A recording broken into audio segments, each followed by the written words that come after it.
Bonjour à toutes et à tous, bienvenue dans cette nouvelle vidéo qui va évoquer la guidance 2026. Une guidance qui va être particulière cette année parce que, on va le voir, il y a une forme de vortex entre cette nuit où tout commence, c'est-à-dire celle du solstice d'hiver, jusqu'à notre début de printemps l'année prochaine. Alors, avant de démarrer, je vous invite à, si vous n'avez pas déjà fait, à vous abonner à ma chaîne, avec la possibilité aussi de liker, de partager, de commenter, puis bien sûr d'activer votre petite cloche qui est sur votre téléphone ou sur votre ordinateur qui vous permet de rester informé de toute l'actualité de ma chaîne. Alors, je vous parle de guidance, vous le savez, je ne vous parle pas de voyance. Et pourquoi les guides peuvent nous donner des informations sur une année à venir? Bien pour une raison très simple, c'est que les choix que nous faisons, que ce soit au niveau individuel, collectif, donc mondial, les choix que nous avons faits récemment ou il y a plus longtemps, eh bien, ils viennent porter des conséquences aujourd'hui.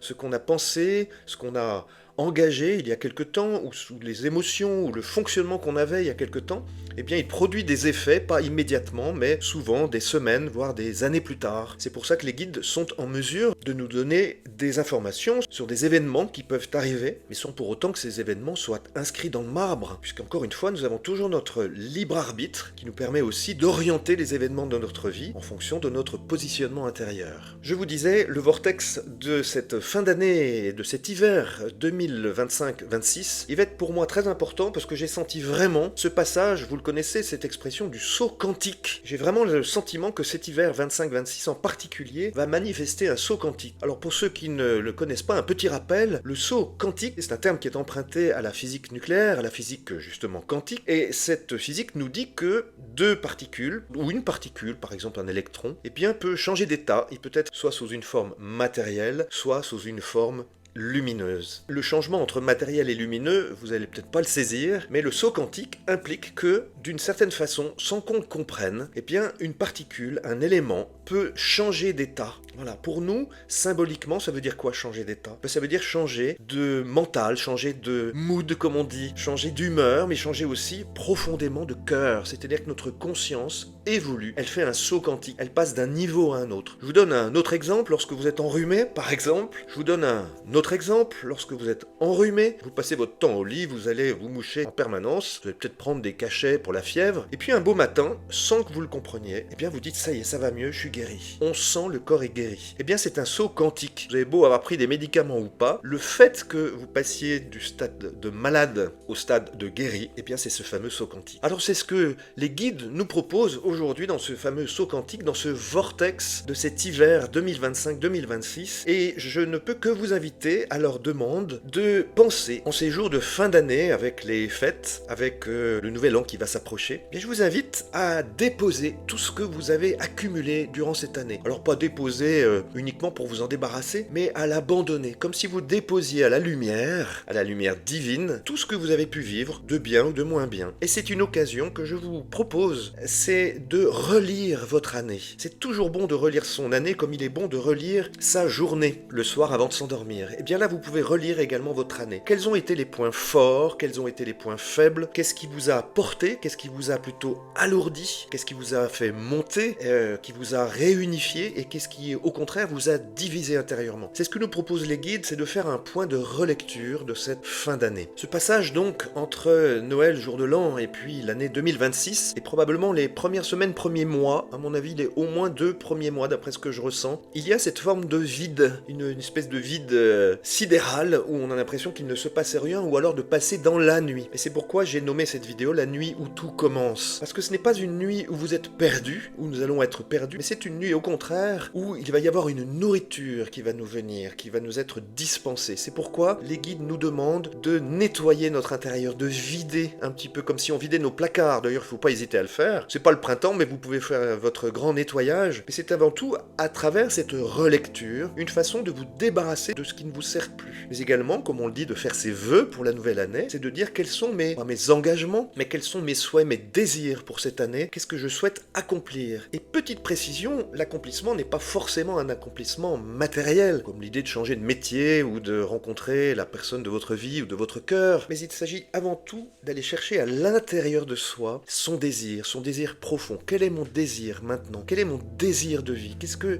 j'ai envie d'accomplir? Et ce qu'est-ce que j'ai envie d'accomplir, vous allez vous rendre compte, ces souhaits que vous allez déposer, eh bien ceux qui seront justes, ceux qui seront alignés vraiment à votre âme, eh bien ils vont germer l'année prochaine. C'est ce que nous disent les guides et je crois qu'il faut les écouter parce qu'en général ils sont de bons conseils. Alors faire le vide dans ses placards, faire le vide surtout dans son monde intérieur. Pourquoi faire le vide? Mais parce que nous sommes encombrés en permanence, comme on peut avoir des placards pleins d'habits, pleins d'affaires, et je le sais parmi vous, il y a des personnes qui notamment quand elles ont perdu un être cher, tendance à beaucoup garder des affaires, parce qu'il y a le parfum, il y a la mémoire des choses, et c'est pas forcément une mauvaise chose, mais dans les affaires que nous collectionnons pour nous-mêmes, il y en a beaucoup, et je suis sûr que si vous triez vos placards, vous allez vous rendre compte qu'il y a des habits qui vous vont plus, ou alors vous vous dites peut-être l'année prochaine, quand il fera chaud, quand il fera froid, puis en fait vous vous en servez jamais. Mais voyez, ce sont vos pensées qui sont également comme cela, vos émotions, vos attachements émotionnels, et ce qui fait que vous vous trimballez, eh bien des armoires, des vieilles armoires qui sont symboliques bien sûr, mais qui pèsent lourdement sur votre activité quotidienne et qui font que, comme je l'ai dit tout à l'heure, ce que disaient les guides, ce que vous préparez aujourd'hui, forcément,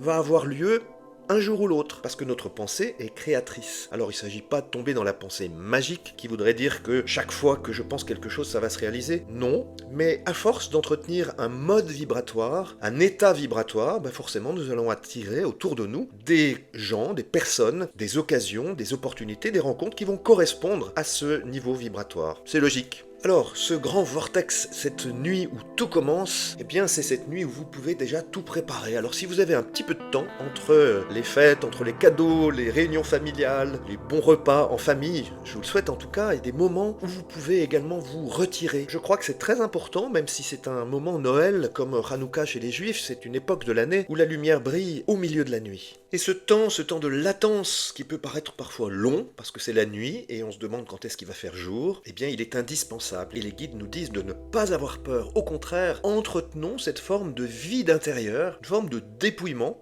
dont je vous parlais tout à l'heure. Ce dépouillement, il va nous permettre non pas d'être seuls ou malheureux, mais de recevoir les petites graines de l'amour qui vient de l'au-delà, de l'autre monde. Et d'ailleurs, j'ai envie de vous raconter cette belle parabole, cette métaphore du semeur qui se lève le matin et qui va épandre ses petites graines. Avec le soleil, il y a des graines qui vont être brûlées et qui seront inutiles finalement, d'autres qui vont tomber dans les ronces, qui seront impossibles à développer, d'autres qui vont être mangées par les oiseaux, les corbeaux, et puis certaines d'entre elles vont donner du fruit, et du fruit en abondance, parce qu'elles sont tombées dans le bon terreau. Et bien ce terreau, c'est notre vie intérieure, c'est notre royaume intérieur. Vous le savez, sur mon site internet, maintenant, et sur mes réseaux sociaux, je parle de la maison du royaume. Et bien ce royaume, c'est le royaume intérieur. Et la maison, eh bien c'est notre approche de ce royaume, en vivant intérieurement dans cette forme de dépouillement. Mais les guides ne nous demandent pas d'être pauvres ou d'être malheureux ou de vivre chichement.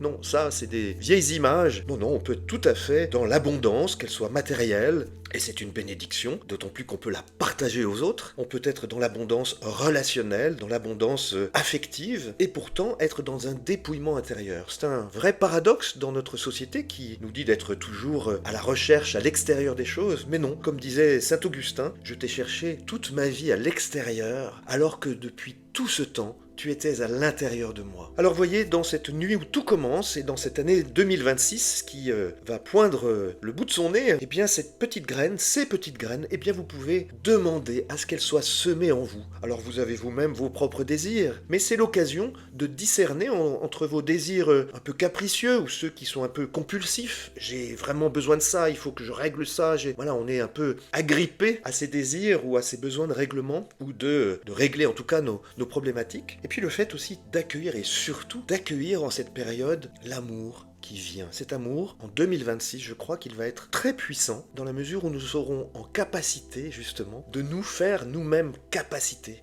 Il y a une très belle phrase de Jésus qui s'adresse à Sainte Catherine de Sienne, une grande sainte, vous savez. Il dit « Ma fille, fais-toi capacité, je me ferai torrent. Eh bien, c'est le message des guides aujourd'hui, ce message de Jésus à Sainte Catherine de Sienne. On peut le faire, l'intégrer à nous-mêmes. Faisons-nous capacité. Vidons nos placards intérieurs et c'est ce qui sera indispensable, à mon avis, jusqu'au mois de mars. Donc c'est un travail de légèreté. Il faut le faire avec joie, en chantant. Il faut mettre de la musique quand on nettoie tout ça, cette maison, comme on fait un peu du feng shui, on nettoie sa maison. Eh bien, il ne faut pas hésiter. Vous serez occupé à faire tout cela et vous allez voir, comme nous le promettent les guides, eh bien, il va y avoir des résurgences de belles petites graines qui vont germer. Et ces graines, elles vont donner du fruit et des belles plantes. Relecture de son année, dépouillement intérieur, déposer ses demandes comme on les fait au pied du sapin. C'est une jolie métaphore, c'est une façon de dire au ciel, à nos guides, à Dieu, au Christ, si vous êtes croyant, si vous êtes chrétien, c'est de dire en tout cas aux forces d'amour supérieures, aux témoins du ciel, comme je les appelle là-haut, ceux qui œuvrent pour notre bien, pour notre évolution, pour notre épanouissement spirituel et donc également matériel, eh bien c'est de tout leur déposer comme au pied du sapin, et en disant comme au petit Jésus dans la crèche, pour ceux que ça touche, ce petit enfant qui est déposé, qui est complètement vulnérable et fragile, eh bien c'est nous, c'est notre petit enfant intérieur qui est fragile, vulnérable et qui n'a pas besoin d'être jugé ni maltraité, au contraire. Dans cette année 2026, je crois aussi, et en ce tout début à mon avis, dès janvier, nous allons pouvoir ressentir les effluves de cet amour, de cette consolation du ciel dont nous avons tant besoin. Alors, pour ceux d'entre vous qui sont férus de numérologie, eh bien vous savez qu'on est en année 1 en 2026, c'est l'année où tout commence, et c'est pour ça que je vous parlais de la nuit où tout commence, ce vortex qui démarre dès le solstice d'hiver cette année 2025, cette fin d'année 2025. Ce chiffre 1, chez les amis parmi vous qui aiment le tarot comme moi, le tarot de Marseille, je l'ai beaucoup travaillé pendant des années, et le tarot de Marseille commence aussi par le 1, c'est-à-dire le battleur. Le battleur, c'est ce personnage, vous savez, qui est sur un établi et puis qui a plein d'outils, et il va se servir de ces outils pour pouvoir construire son année, sa vie, son quotidien. C'est une énergie aussi qui me fait penser beaucoup au bélier, hein, le bélier, même si c'est au mois de mars, je suis pas spécialiste de l'astrologie, mais le bélier aussi, il a cette énergie première formidable qui donne envie de tout construire. Mais cette année 1, justement, eh bien, il va s'agir de poursuivre, c'est-à-dire que vous avez envie de lancer quelque chose, vous êtes plein ou pleine de projets, et puis pouf, ça retombe. Il y en a beaucoup qui vont retomber. Pourquoi? Mais parce que cette énergie, parfois, elle est un petit peu tout feu, tout flamme, et c'est ce qu'on va retrouver en 2026 avec des tentatives, même sur le plan mondial, de régler des soucis ou de lancer des nouveaux projets, que ce soit même sur le plan scientifique, même avec l'intelligence artificielle. Il risque d'y avoir un petit peu des pétards mouillés, vous savez, hein, on lance quelque chose et puis ça ne se manifeste pas. C'est pas grave, il faut beaucoup d'essais pour trouver la bonne résolution, pour trouver la bonne énergie, donc pas d'inquiétude, cette année 1, c'est 2026, risque d'être très riche en événements, en propositions, en désirs, en envie. Et toujours, jamais à l'extérieur, mais toujours à partir de l'intérieur. Pourquoi je vous dis ça? C'est que dans ce type d'année, dans ce type d'énergie très puissante, que je ressens d'ailleurs très puissante pendant que je vous parle, on peut avoir tendance à s'égarer, à se disperser, à partir un peu dans tous les sens, et puis surtout à vivre à l'extérieur de soi. Vivre à l'extérieur de soi, eh bien c'est encore une fois tomber dans l'illusion du monde, et c'est aussi un des détour qui nous attend, c'est de tomber dans l'illusion du monde parce qu'il y a beaucoup d'énergie. Et c'est pourquoi je vous rappelle la célèbre citation de Jésus dans un des évangiles: soyez dans ce monde, mais ne soyez pas de ce monde. Ne vous identifiez pas trop à ce monde. Ne vous identifiez pas non plus à cette énergie première. Servez-vous-en parce qu'elle vous est donnée, elle va nous être donnée, elle est en préparation pendant cette fin d'année 2025. Mais ne tombez pas dans l'illusion d'une énergie qui serait toute puissante et qui réglerait tout. Non, cette légèreté qui va nous être donnée, elle nous permet justement de trouver une légèreté intérieure.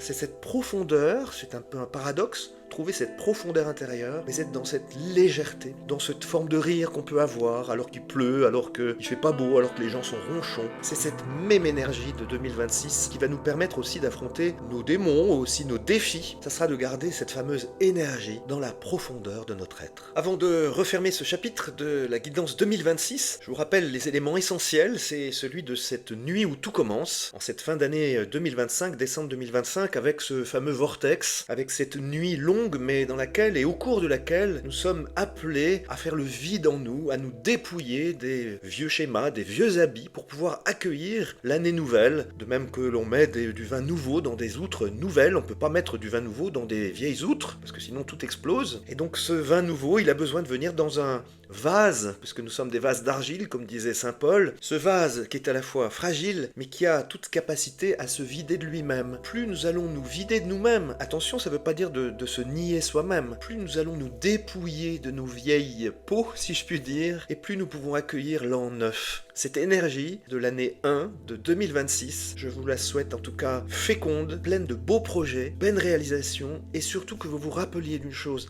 très importante, c'est d'abord que tout vient de l'intérieur, tout vient de ce royaume intérieur, béni, ce royaume du ciel, où tous nos amis, tous nos témoins, tous nos proches, tous ceux qui sont partis dans l'autre monde, les petites âmes, comme je les appelle, ceux que nous aimons et que nous regrettons, eh bien ils sont tout près de nous, et pendant cette année, ils vont œuvrer, ils vont permettre à ces petites graines de germer, ils vont nous aider à grandir, à nous affranchir de nos problématiques, de nos blessures, et surtout à les traverser pour pouvoir se laisser transfigurer par elles. Alors c'est beaucoup de promesses, j'aurai l'occasion, dans le courant de l'année prochaine, de vous proposer une guidance intermédiaire, peut-être au cours du mois de juin ou au mois de septembre, mais d'ores et déjà, accueillez cette nuit intérieure, non pas pour pleurer, mais pour allumer votre lumière intérieure. Et vous allez voir comme tout va se mettre en route et va s'aligner à votre vie. Excellente fête de Noël, excellente fête de fin d'année, et puis on se retrouve très vite ensemble pour de nouvelles aventures en 2026. À bientôt.